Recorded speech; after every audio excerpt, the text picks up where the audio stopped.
Hello students, myself Mrs. Hansa Pawar from NCMS Jhabua and I welcome you all in the class of business study. So dear students, we have finished chapter 1. Now today we are starting with chapter 2, that is forms of business organizations. Okay, this is part 1, that is first video of chapter 2. And as the chapter suggests, it is forms of business organization. That organization means enterprises. So there are various kinds of business organization. It is not one kind of business, there can be various kinds of business organization.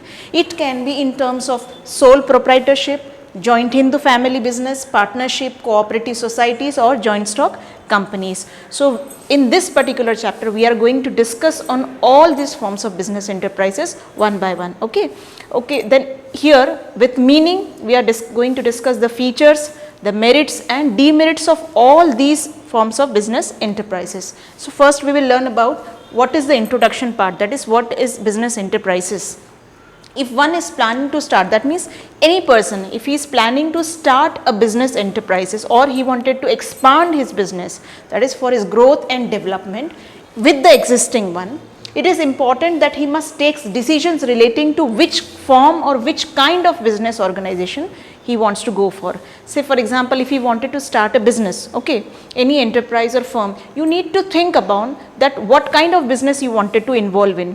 Whether you wanted to open a shop, a retail shop, that means it can be a sole proprietor business. Sole proprietor means when a single owner is there, okay, with you no other such partners are there, or it can be partnership form of business, it can be joint stock company. So it is your choice, you will make decisions that what kind of business you wanted to involve in. Okay, so the most appropriate when a person starts or take a decision to start a business, he must think of the most appropriate, most perfect form of business enterprises by weighing its advantage, that is by looking to its advantages which he will be getting from that kind of business and disadvantages. That means if you wanted to start a business, you need to see both the sides, that is advantage as well as disadvantage of that business.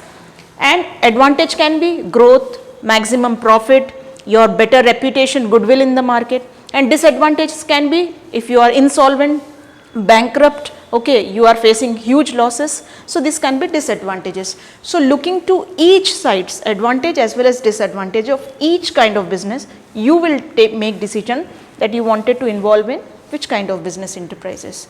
Various forms of business organizations are there and one can choose from all these organizations. So in this particular video, today we will discuss on two kinds of business. Okay, that is sole proprietorship business, its meaning, features, merits and demerits, and with that joint Hindu.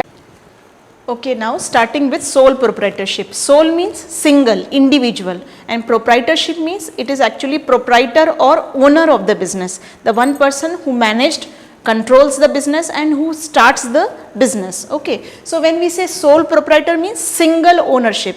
Okay, single owner is there. So sole proprietorship is a very popular form of business organization. And why it is popular? Because any person who owns or who tries to start a business by himself only, okay, without any partners in the business, he can easily start the sole proprietorship business. Because its formation is very easy. With very less capital, less amount of capital, he can start the business easily and can wind up the business. Here wind up means he can close the business also as well. So it is the most suitable form of business organization for, especially for small business, that is especially for small shops. Okay, any kind of shops which you are seeing in the market, it can be a grocery shop, it can be a stationery or any other kind of shop, it can be called as a sole proprietorship business, okay, which can be started at ease and which can be wind up at very ease. Okay, so sole proprietorship refers to a form of business organization which is run by an individual. That is, it is one individual who is owing, that is owned by him, managed by him, and it is controlled by the same single individual only. And he is the person who is the recipient of all profit. When we say recipient means receiver, the one person who starts the business under his ownership, he manages the business, he controls the business, and it is the same person who will receive all the profits. That means whatever profit he will earn in the business, he is the person who will get all the profit and he is the person who will incur all losses. That means if anyhow he will face certain losses. अगर उसे कोई loss होता है तो he is the person who will bear all the losses also, bear all the risk also. Now here risk can be in terms of heavy losses, financial losses. Okay, so this is evident from the term itself. The word sole implies only and proprietor means owner. Now hence a sole proprietorship is the one business only who starts the business and who manage and control the business. It can be, that means if you, I wanted to give an example of this, it can be a beauty parlor, it can be a saloon, it can be a boutique, it can be any kind of stationery shop or any kind of shop. These all kind of shops can be called as a sole proprietorship business. Okay. It can be in the form of a personalized service where a small business is there, the person who is giving his personalized services, like in beauty parlors or saloons, they are giving their personal services. Okay, so this can be called as an example of sole proprietorship business. Or any kind of shop which is run in your locality. It can be a grocery shop or it can be any other shops. Okay.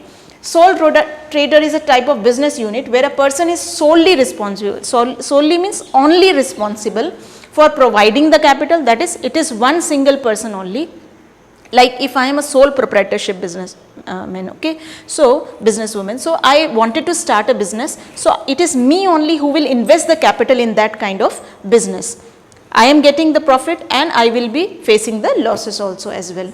So for bearing the risk of the enterprise and for the management of the business, it is that single person who will manage the whole business, controls the business. He can make the decisions, all the decisions made by him only. He will not ask anybody else. Okay, there is no interference of any other person in his business. He is called a sole proprietorship. The individual sole proprietorship is the form of business organization at the head of which stands an individual. That means above that, okay, the person who starts the business, so head of the organization, head of the business will be that single individual person only who is called as the owner of the business. He will be responsible for everything. That means he will take all the liabilities. Liabilities means responsibilities. Okay, he is the person who will take all the responsibilities or liabilities of the business. So his liabilities are unlimited. It is not limited because he is not going to share his business with anyone. No other person will interfere in making decisions in his business. So it is that single person who is the owner of the business, who manages the business, who controls the business, the person who takes all the profit and the person who bears all the losses. Okay. Now there are certain features of the same business. It can be first formation and closure. As I said, formation means to start a business, to form a business, and closure means to wind up the business, close the business. Okay. So formation and closure in case of sole proprietorship, it is very easy. That means it is easy to start and easy to close the business. Hardly any legal formalities are required. That means in sole proprietorship business, there is not much legal formalities, with very less legal formalities. Now legal formalities means lawful formalities which is required to start a business. It can be in the form of registration, seeking license. There are very few business in sole proprietorship business which is started or which requires the license. So only if it is case of the license, then only legal formalities will increase. Otherwise in sole proprietorship business, license kind of business, it requires more legal formalities. Otherwise it requires very less or minimum legal formalities. So it is easy to start. Closure of the business can also be done same way, like it is easy to start the business, it is actually easy with which it is easy to wind up the business also. That is, closure of business will be possible with very less legal formalities. So we can say that there is an ease in formation as well as closure of the business. Now second is liability. When we say liability means responsibilities, jawabdari, Hindi में जिसे हम कहते हैं. So when we say responsibilities or liabilities, so there are, because he is the single person who takes care of his business, who manages the business, so his liability is more, much more. So we can say there is unlimited liability in sole proprietorship business. This shows that owner is personally responsible, that is, that same owner, he is personally responsible for everything, whatever is happening in the business.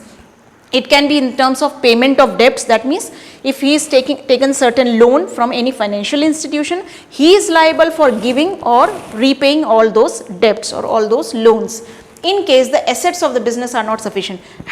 Yes, if of course, if there is not sufficient funds available with him to repay the amount which he has taken as a loan or repay the debt, then his personal properties can be used, like his residential places, that is his house, his car, or any other kind of precious asset can be used for the purpose of repaying the debt. It can be in terms of the gold which he is having, it can be in the terms of the property, that is land, building, it can be terms of any automobiles, vehicles, or any kind of assets which he is owing, which is under his ownership or which is under his position. It can be sold or sold at time when he need to pay the debts. That is, for paying the debt he need to sell everything whichever is belonging to him, his personal asset. So as such, the owner's personal positions such as his or her personal car or other kind of assets can be sold at time when he wanted to pay off the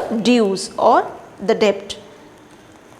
Third is sole risk bearer and profit recipient. When we say sole risk bearer, risk can be in form of financial losses. Okay, it can happen because of some theft, accident happen in his industry or factory or in his firm, or any other kind of financial losses which he is facing. So he is the single person who will face all the losses.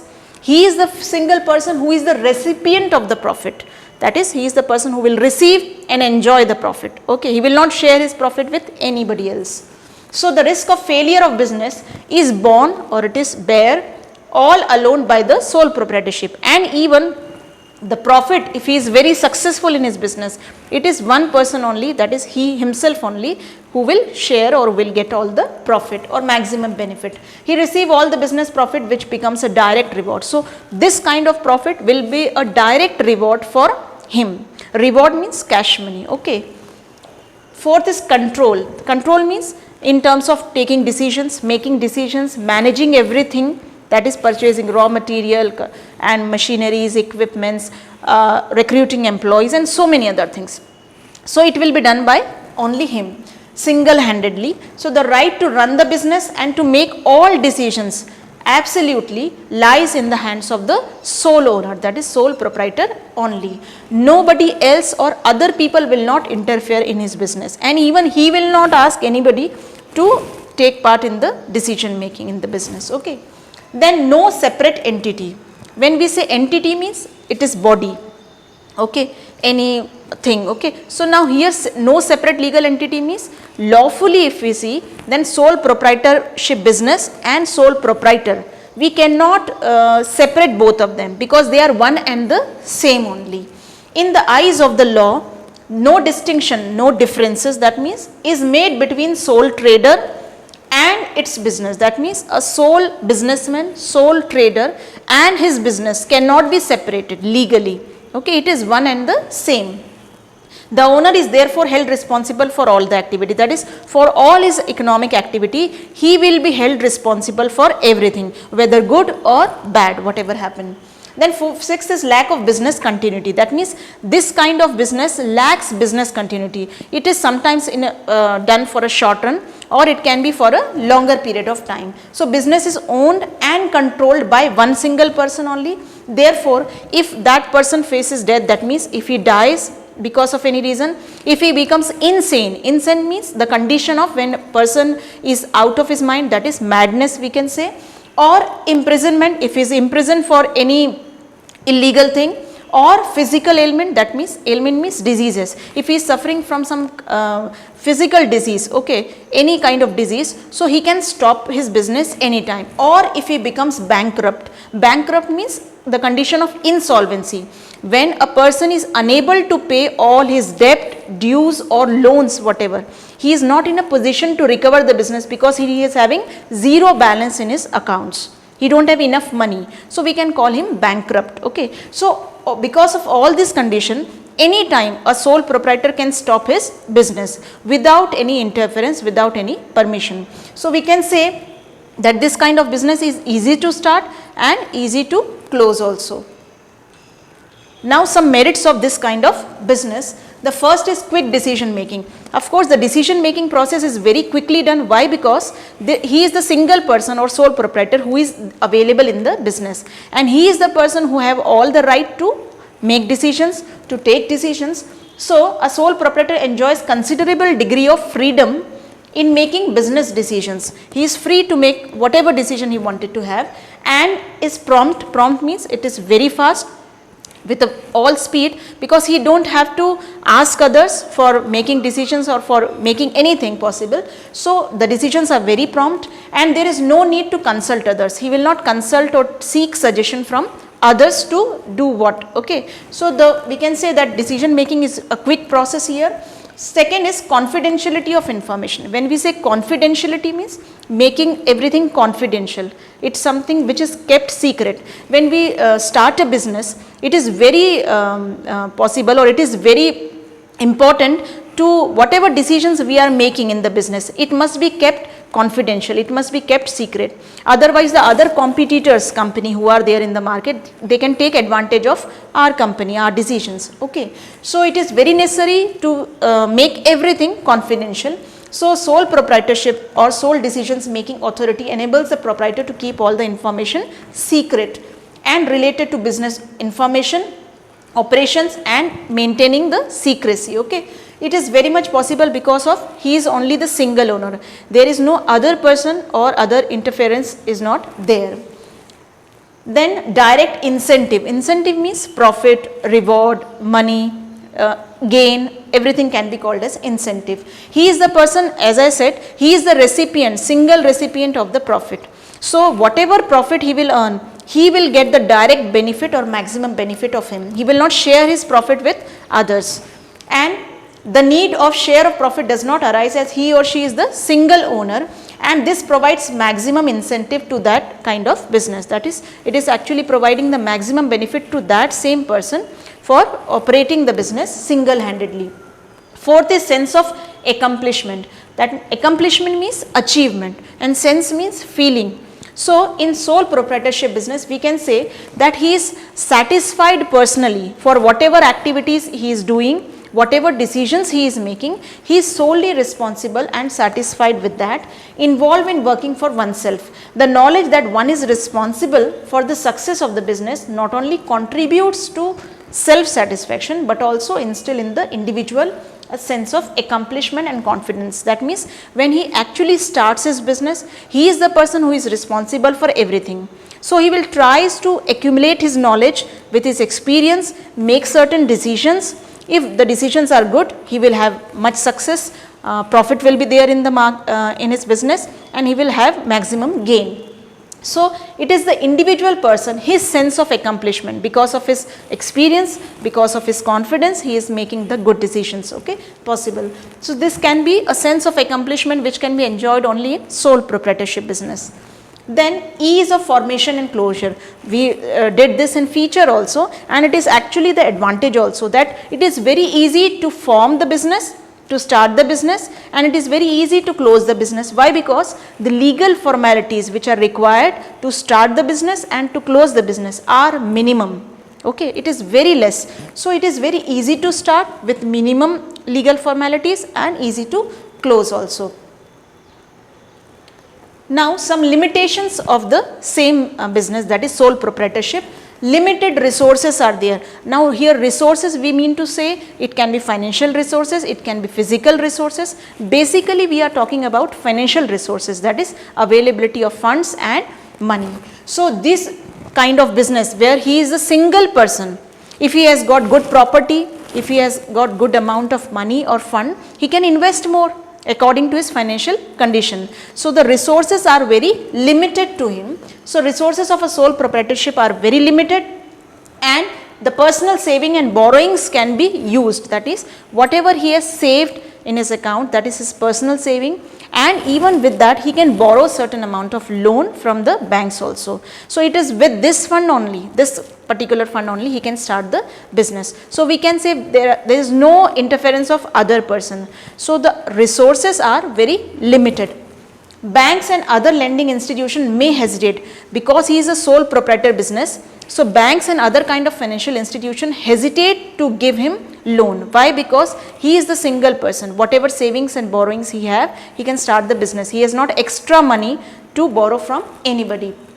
And Lack of resources is one of the major reasons why the size of the business rarely grows much and generally remains small. That means this kind of business is generally a small form of business, okay, small kind of business, and it is small because he is a single person, single owner who starts the business with minimum capital. So the size of the business is generally very small, because he hesitates to start the business at a large scale because of less amount of funds available with him. Second is limited life of business concern. This kind of business, as I said, it is a small kind of business, okay. It can be a beauty parlor, it can be a salon, it can be a stationery shop, it can be a grocery shop, or any kind of business. Generally the life period or the time period of this kind of business is very small. So the sole proprietorship business is owned and controlled by one single person only. So if he dies, in case if he become insane or imprisonment or bankrupt or any kind of problems are there, if he face, then he can close the business. He have to close the business. So the time period of this kind of business is generally very small. Now third is unlimited liability. With this, as I said, that this is sole proprietor form of business. So the liability or responsibility which is available with him, it is unlimited. It is not limited to it, okay. So he is responsible for everything, whatever is happening in the business. It can be paying off the dues, it can be paying off the amount to his commission agents, distributors, suppliers. He is actually responsible for his consumers also, to the bank or financial institution when he takes the loan. So his responsibility is much more, it is unlimited. If the business fails, the creditors can recover their dues not merely from the business asset but from his personal assets also. That means in case if he is unable to pay the dues or the amount of debt which he has taken in terms of loan from banks, from any person, if he is unable to pay that amount of money, then the bank is liable to collect that part of due from his personal properties, that is his personal asset. It can be his house, it can be his automobiles, it can be any other precious item. A poor decision or an unfavorable circumstances means condition, can create serious financial burden on the owner. That means in case if his decision is not proper, if he has taken some unfavorable decision and it is having an unfavorable circumstances on his business or effect on his business, then he can face certain financial losses also, and that is why a sole proprietorship is less inclined to the risk in the form of innovation or expansion.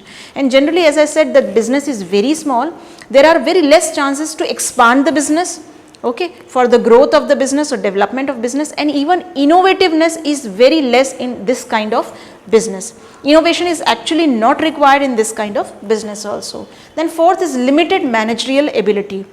Managerial ability means the person itself is called a manager of the business. He is single-handedly started the business and single-handedly managing and controlling the business. So he can be called as generally a manager of the business. So his managerial ability can be very less. That means, as I said, that to start a business you require some minimum qualification, minimum educational qualification with which you can start a business. So possibly if the businessman has got much knowledge, much experience, or it can be so that a businessman have not got any knowledge to start the business. So the owner has to assume the responsibilities of varied managerial tasks such as purchasing, selling, financial aspect, it can be employees turnover and everything. That means he has to look after every aspect of the business. Sometimes it happens that his managerial ability is very less and he is unable to handle everything. So it is rare to find an individual who excels in all these areas. That means an individual person or a sole proprietor who is excelling, that means he is smart enough to handle everything. Okay, a smart business is very smart businessman, it is very not easy to find in such situation. Thus decision making may not be balanced all the areas. That means his decision may not be appropriate for handling each and every aspect. It can be purchase, sales, accounting and so on. And also due to limited resources, sole proprietorship may not be able to employ and retain talented and ambitious employees. And sometimes because of his this kind of condition that he is unable to take proper decisions, sometimes he is not employing or having the ambitious employees, that is efficient employees, he is not unable to get, or talented employee he cannot get, okay, he cannot recruit in certain conditions. Now next is joint Hindu family business. Now in this also, this form of business, we will start with meaning, features, merits and demerits. Joint Hindu family business, as the name suggests, joint Hindu family system, okay, that means this kind of business generally persists, generally is there in India only, okay, where we have a joint family system, okay, not a nuclear family system. So joint Hindu family business is a specific or particular form of business organization which is actually found only in India. It is one of the oldest form of business organization in the country, which refers to a form of organization whereby it is owned and carried on by all the members of the Hindu undivided family. That means, as I said, it is generally existing only in India. So all those families which are Hindu undivided family, the families which are not divided to nuclear families. So this kind of joint family system, when it is there, they all are the members, all male members are there in the business organizations. So it can be started with all the male members of the Hindu undivided family. It is governed by Hindu law. That means this kind of business organization is actually governed, registered, permitted by Hindu law. The basis of membership in the business is birth in a particular family. That means as a male member took birth in the family, from his birth only automatically he is the member of that Hindu undivided family or that kind of business, okay. And their successive generation can be members if they have continued the business for a long run. So all the successive generation, as they takes birth, automatically they become the member of that kind of business. The business is controlled by the head of the family.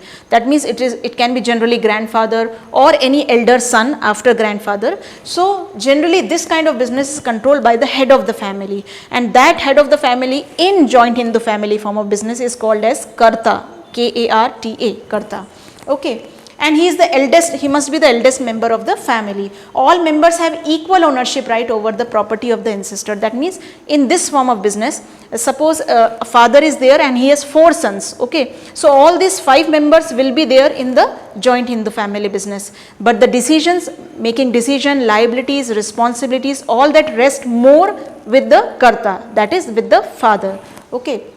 So the ownership right over the property of an ancestor exists with all, and they are known as co-partners. That means all the sons, including with the Karta, they all will be called as co-partners with the Karta.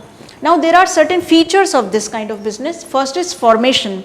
Generally whenever we study any form of business enterprise, some topics which are very common, that is formation, closure, all this, okay. So starting with formation, a joint Hindu family business, there should be at least 2 members. That means with not required that you have 4 or 5 members. So generally only with 2 members you can start the joint Hindu family business, and the ancestral property is to be inherited by them. That means whatever ancestral property from your forthcoming generation or from other older generation, whatever you get, with that property or with that amount of capital you can actually start the business. The business does not require any agreement. That means this kind of business does not require any agreement, as membership is by birth. That means as a male member takes birth in the family, he is automatically becoming the co-partner or member of the, of course it can be a minor member, he will become the member of the joint Hindu family business according to Hindu Succession Act 1956. There is a law of this kind of business also, that is Hindu Succession Act 1956. Now there are certain liabilities. That means the liability or responsibility of all the members except the Karta is limited. That means more responsibility is there on Karta. That means it can be father, it can be grandfather, the head of the family, he will be responsible for everything. So maximum liability rests with the Karta, and with that some very limited or reduced liability or responsibility is there, which is shared by all the co-partner of the business.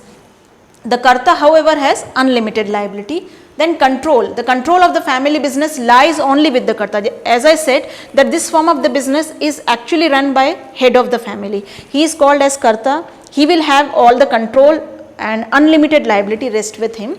So he will take all the decisions and authorized to manage the business. He is the person who is responsible for each and every decision making in the business. The person who takes the decision, of course he can seek suggestions from other co-partners also, that is their sons.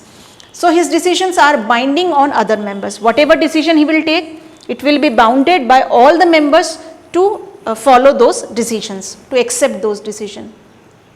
Fourth is continuity. The business continues even after the death of the Karta. That means just after the death of the Karta, of course, if the father dies, then whoever is the eldest son, he will become the Karta in place of him. So after the death of the Karta, the next eldest member, that is his eldest son, takes up the position of Karta and leaving the business stable. That means with this the business again persists or continues. The business can however be terminated. That means the business can be closed or terminated with the mutual consent of others. Consent means asking suggestions, taking opinions of all the members. If they all agreed with that they can close the business, so the business can be put to closure or it can be terminated. Minor members now. The inclusion, minor itself means the person who is not attained the major age. Okay. So the inclusion or interference of an individual into the business occurs due to birth in a Hindu undivided family. That means as a male person or as a person takes birth in that particular family, from that time only he becomes the member of the Hindu undivided family, but he is called as the minor member of the family till he has not attained the age of maturity. Now hence minors can also be members of the business. Now there are certain merits of this kind of business. The first is effective control. Effective control of the Karta. That means the control of, if one person who is going to take all the decisions, then the control will be much effective. Why? Because when more and more people are interfering, 4, 5, 6 or 7 or more than that people will be making decisions, then their decisions will have a clash. That means they have different opinions, different ideas and different lookout. So it can put to certain conflicts or clashes. So the Karta has absolute decision making power, and this avoids the conflict, disputes, okay, or quarrels among members, as no one can interfere with his decision. That means nobody is going to interfere in his decisions. This also leads to prompt and flexible, and because of which the decisions are taken in prompt and the decisions are very flexible also. Now second is continued business existence. That means the business is continued to exist for a longer period of time, as it will not affect the business. Why? Because as the Karta dies, his eldest son will become the Karta. He will replace or he will take place of him. So the business will be continued for a longer period of time. Not like sole proprietor. As a sole owner dies, the business will put to close or terminated. So the next eldest member will then take up the position. Hence operations are not terminated, that is business will continue for a longer period of time. Limited liability of members, that means all the responsibilities, all the decisions are taken by only Karta. So unlimited liability stays with Karta, whereas limited liability and responsibility with co-partners, and their share in the business is also very limited, and consequently their risk is well defined and precise. Precise means short. That means whatever their responsibility, the part of loss which they are facing, that is very limited in comparison with the Karta. Karta is facing more liability, more losses, more risk, whereas the limited part will be provided to co-partner. Increased loyalty and cooperation. When we say loyalty means it is loyal. The person who is devoted, loyal to the business and with full cooperation. Why? Because all are family members only. So if they are family members, they must have a mutual consent, but they will not have any conflicts, and a better cooperation will be there. Since the business is run by the members of the family only, one single family, so there is greater sense of loyalty towards each other. That means all are brothers, so they have good communication, they have good relation with each other. Okay, a brotherhood will be there. So because of which, so there is a greater sense of loyalty expected from this kind of business. Pride in the growth of business is linked to the achievement of the family, and because of this good relationship, they are attached and linked with the family. This helps in securing better cooperation from all the members and can have maximum profit. They can gain maximum profit with this kind of business also. Why? Because everybody will work hard for growing their own family business. Now, there are certain limitation also of this business. First is limited resources. When we say kind of resources which we require to start a business, so we can say the resources are very limited to this kind of business, as the joint Hindu family business faces the problem because they all are depending on the ancestral property. That means whatever their grandfather or great grandfather have left for them, if the ancestral property is limited, then they have limited amount of capital. If it is more, then it is very good. So, this limit the scope of expansion, and because of limited property, limited ancestral property, they cannot expand the business. Then second is unlimited liability of Kartha. The Kartha is burdened not only with the responsibility of decision making and management of business, but also suffers from the disadvantages. That means the Kartha, or who is the head of the family of the business, sometimes he is liable for everything. That is, the responsibility of decision making stays with him only. He is the person who is managing the business, but also sometimes suffer from disadvantages because of his unfavorable decision, because of his bad decision, or the decision was not very good. Okay. So, he may be wrong somewhere, and because of which the whole family will suffer the disadvantages of that kind of business. His personal property can also be used to repay, and sometimes the personal property of Kartha can also be used to repay all the debts. That is, the father is going to pay all the dues or all the debts. It can be father, it can be grandfather. Now, dominance of Kartha. Dominance means more involvement is there of Kartha, all the decisions he will make. So, there is quite dominance of Kartha. The Kartha individually manages the business, which may at times not be acceptable to others member. Sometimes his decision is not acceptable to other members of the family. Still they need to continue. Why? Because nobody can object his decisions. It is one person only who will make all the decisions. This may cause conflict, and because of which sometimes it can lead to quarrels, fights, small disputes or conflicts among all the members of the family. Why? Because only when one person, that is Kartha, who will make all the decisions, sometimes his decisions are not liked by other people, other members. So, it may lead to certain conflicts or disputes and may even lead to breakdown of the family unit, and because of that can happen that family will have a breakdown and the business can be terminated because of everybody's opinion. Then limited managerial skill. As I said, since the Kartha cannot be an expert, that means the same person, it can be grandfather, father or that Kartha, he cannot be expert person in all the skills, or his creativity is less, or he is not much qualified or not experienced in all areas of management. The business may suffer as a result of his unwise decision. So, business can face certain losses or may face certain uncertainties, certain huge financial losses because of his own decision which is unwise.